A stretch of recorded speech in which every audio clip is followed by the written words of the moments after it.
Madam आपका order. कितने हो गए? मैडम 600 रुपये। 600। ये लो। मैडम वो मेरे पास छुट्टा नहीं है। कोई बात नहीं अंकल, आप रखिए, आपकी टिप है। क्या 400 रुपये टिप मैं रख लूं? अरे मैडम आपने तो आज मेरा दिन ही बना दिया। मैं कहीं भी ऑर्डर लेके जाता हूँ ना तो कोई भी 10-20 रुपए से ऊपर नहीं देता है, आपने तो 400 रुपये दे दी मैडम। क्या करूं अंकल, मेरा दिल इतना बड़ा है, मुझे अच्छा लगता है गरीबों की मदद करना। और वैसे भी मेरे पापा कहते हैं कभी भी कोई गरीब दिखे ना तो उसकी मदद कर देनी चाहिए, क्योंकि अगर हम उनकी मदद भी करेंगे तो और कौन करेगा, है ना? तो ठीक है मैडम, आगे से आपको कोई भी ऑर्डर होगा ना वो मैं लेकर आऊंगा आपके पास। बिल्कुल अंकल, अगर आज के बाद कभी मैं ऑर्डर करूँ ना आप आएंगे, मैं अगली बार ना आपको इससे भी डबल टिप दूंगी। ठीक है मैडम, थैंक यू मैडम। अच्छा मैडम।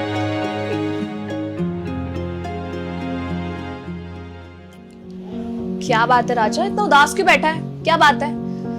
और मुझे एक बात बता, तो अपनी बर्थडे पार्टी कहाँ दे रहा है? काहे की बर्थडे पार्टी यार? बर्थडे पार्टी के लिए पैसे चाहिए होते हैं, पैसे मेरे पास है नहीं, कुछ कमाता धमाता हूँ नहीं। और वैसे भी तेरे बाप की तरह मेरा बाप नहीं है अमीर ज्यादा। तेरे बाप के पास अंधा पैसा है, तू खर्च कर सकती है, लेकिन मेरा बाप मुझे कुछ भी नहीं देगा। मैं तो सोच रहा हूँ इस बार बर्थडे में गायब हो जाऊंगा, घर पे नहीं रहूंगा। अरे तू टेंशन क्यों ले रहा है? भूल गया क्या अपने दोस्त को? तेरी दोस्त के पास इतने पैसे है ना, एक बर्थडे क्या 2-3 बर्थडे तो ऐसे बना दो, किसी के भी पता भी नहीं चलेगा। और कितने पैसे लगेंगे ज्यादा से ज्यादा? 1 लाख, 2 लाख, 3 लाख? तू मुझे बता तो सही, मैं तुझे अभी ट्रांसफर करती हूँ। क्या बात कर रही है यार, ये तो सही हो जाएगा फिर। मतलब मैं ना अपने दोस्तों को बुला लेता हूँ और एक इवेंट ऑर्गेनाइज कर देता हूँ, कोई फार्म बुक कर देता हूँ, वहाँ पे अच्छे से सेलिब्रेट करेंगे, है ना? हाँ, ये अच्छा आइडिया है। एक काम कर, तू भी अपने फ्रेंड्स को बुला ले, मेरे भी कुछ दोस्त हैं जो मुझसे मिलना चाहते थे, मैं उनको आज रात बुला लेती हूँ और अच्छे से तेरा बर्थडे सेलिब्रेट करेंगे आज। और पैसों की टेंशन है तो बिल्कुल मत लियो, तो जितना भी खर्चा होगा ना, खाने पीने का, डांस बार, जो भी कुछ है, आज सब कुछ तेरी फ्रेंड पे करेगी। बेस्ट हो जाएगा यार, थैंक यू सो मच।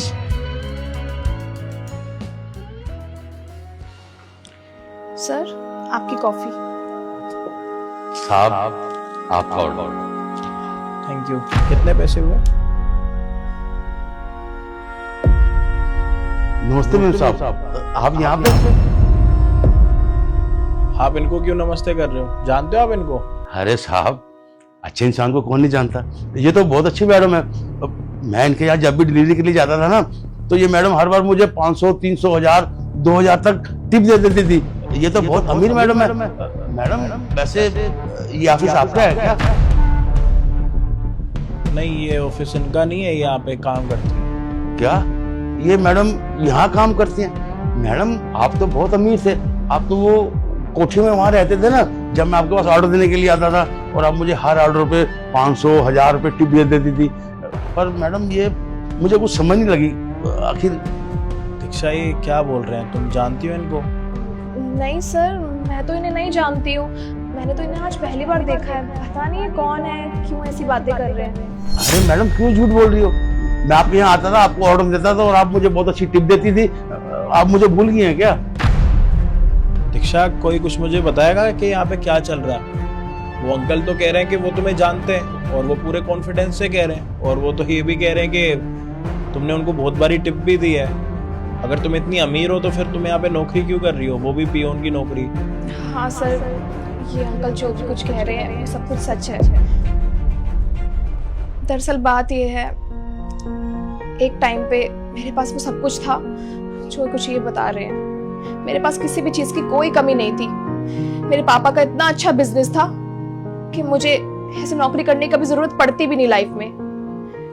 हुआ तो यूं, एक दिन मेरे पापा की अचानक से तबीयत खराब हो गई और तबीयत खराब होने के बाद उनका सारा बिजनेस ठप हो गया।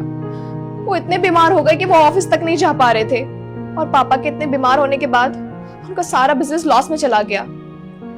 मेरे पापा ने कभी मुझे किसी चीज की कमी नहीं होने दी। मैंने उनसे जो कुछ मांगा ना, उन्होंने मुझे वो चीज ला के दी है। रही बात टिप की, तो ये अंकल बिल्कुल सच बोल रहे हैं। ऑर्डर होता था 500 रुपए का, पर मैंने 1000 रुपए, 1500 रुपए, कभी कभी तो 2000 रुपए भी मैंने इनको दिए हैं। पैसे की परवाह तो मैंने कभी करी ही नहीं सर, लेकिन आज मुझे पछतावा होता है। मैंने अपने पास में जो कुछ भी किया, मैंने बहुत गलत किया। अगर उस टाइम मैं अपने हाथ को थोड़ा बंद करके रखती ना, ऐसे खुला खर्चा ना करती, तो आज मुझे इस ऑफिस में पियून की नौकरी ना करनी पड़ती। मुझे बहुत पछतावा है अपने किए पर, लेकिन क्या करूं सर, अपना घर चलाने के लिए कुछ तो मुझे करना होगा ना। और कंपनियों में मैं गई थी इंटरव्यू के लिए, पर किसी ने मुझे नहीं रखा। वो तो आपका बहुत बहुत शुक्रिया अदा कि आपने मुझे नौकरी तो दी, और ये अंकल बिल्कुल सच कह रहे हैं, इन्होंने अब तक जो कुछ भी कहा ना सर, वो एक एक बात सच है। मैंने कभी पैसों की कदर नहीं की। और तो और सर, इन अंकल ने मुझे कितनी बार समझाया कि मैम आप मुझे इतनी सारी टिप दे रहे हो, इतने तो मुझे कोई नहीं देता। और ये बिल्कुल सही कह रहे थे, क्योंकि जितनी टिप मैं दे रही हूँ इतनी देने की कोई जरूरत थी भी नहीं।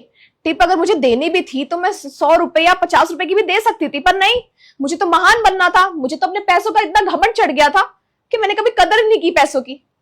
और देखिए, पैसों की ना कदर करने के बावजूद आज मैं कहाँ हूँ, मेरी हालत क्या से क्या हो गई है। आज मैं आपके ऑफिस में प्यून की नौकरी करने के लिए मजबूर हूँ। तो सर बस यही सब हुआ मेरे साथ। अरे वाह, आज तक तो तुमने अपनी कभी ये स्टोरी बताई नहीं हमें, और मुझे तो लगा था कि शायद तुम स्टार्टिंग से यही सब कुछ काम करती हो।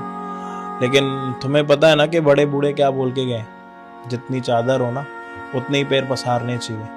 अगर उससे ज़्यादा करोगे ना तो फिर नुकसान में जाओगे।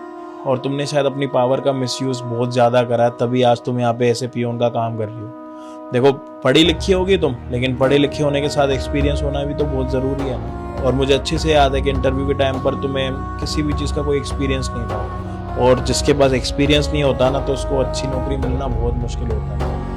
और तुमने कभी पैसों की कदर भी नहीं की। अगर तुम्हारे पापा के पास बहुत सारा पैसा था, उनके पास सारी चीज़ें थी, अगर तुम उनका साथ देती, उनके बिजनेस में उनका हाथ बटाती, तो क्या पता कि आज ऐसे एक कंपनी में तुम भी बैठी होती मेरी जगह पे। लेकिन तुमने पैसों की कभी कदर ही नहीं करी। और इस दुनिया में जिस इंसान ने भी पैसों की कदर नहीं करी ना, क्योंकि अगर आज हम लक्ष्मी माता को पूजेंगे ना तो लक्ष्मी माता को भी लगेगा कि इसको हमारी कदर है। अगर हम कदर ही नहीं करेंगे तो फिर लक्ष्मी माँ हमारे घर पर क्यों आएंगे। हर चीज़ इज्जत से, मान से, सम्मान से की जाती है। तुमने लोगों को पैसे तो बहुत सारे दिए, लेकिन जो तुम्हें असल में करना चाहिए था ना वो तुमने नहीं करा। वो क्या थी? पैसे की कदर।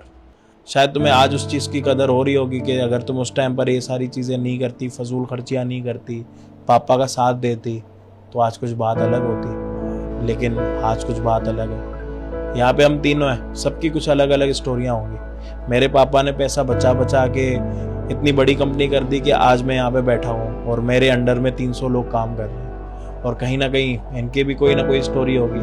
इन्होंने भी बहुत सारे पैसे बचाए होंगे, सारी चीज़ें करी होंगी, लेकिन इनके भी बेटे ऐसे निकले होंगे तभी यहाँ पे ये नौकरी कर रहे हैं, वो भी जोमेटो में। तो सबकी एक अलग अलग स्टोरी है। तो इसका अंत यही निकलता है कि अगर हमारा अच्छा टाइम चल रहा है तो हमें अपने लिए 4 पैसे अलग करके रखने चाहिए, ताकि वो हमारी मजबूरी में या फिर लाचारी में या तो हमारे बुरे वक्त में काम आए। अगर वो हम नहीं करेंगे तो फिर जीवन बहुत मुश्किल हो जाएगा। और दीक्षा, मुझे लगता है कि अब तुम्हें समझ आ गया होगा कि दुनिया में हर एक चीज़ होना संभव है। कितने पैसे हुए आपके? जी 250 रुपये। ये लो आपके 250। ठीक है साहब, मैं चलता हूँ। नमस्ते। दीक्षा, अंदर से प्लेट में रख के